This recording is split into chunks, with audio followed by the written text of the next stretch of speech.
Le départ d'Hamilton lui a peut-être aussi coûté la victoire à Austin. Changement d'état d'esprit et de stratégie applicable. Ça, c'est con quand même. Ah, mais je pense qu'au premier relais, il n'aura pas pu suivre le rythme de Verstappen avec les médiums. Les médiums ne marchaient pas sur la Mercedes.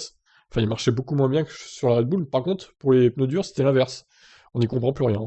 Donc Hamilton, parti deuxième, a réussi au très bon départ. Il a passé au premier virage. Verstappen a été appelé en premier pour un arrêt très tôt, tandis qu'Hamilton a prolongé son relais pour être finalement battu par le néerlandais dans cet undercut. Avec un écart de 3 secondes, Verstappen et Red Bull ont à nouveau anticipé le deuxième arrêt, couvrant toute option d'undercut de Mercedes. Interrogé sur l'impact du départ du pilote Mercedes sur la stratégie, Chauvelin admet que ça change l'état d'esprit. Chaque fois que vous êtes en deuxième place, de manière réaliste, le pire est de rester deuxième, étant donné que les courses sont remportées par Lewis ou Max sans autre problème la plupart du temps.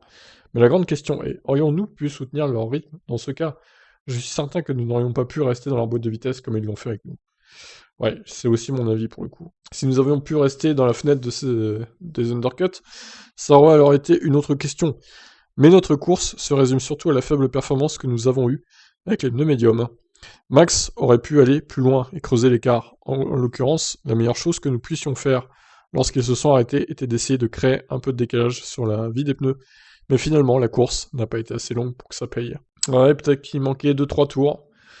Mais bon, c'était bien tenté. Voilà pour cette news. Qu'est-ce que vous en pensez? Ciao, ciao.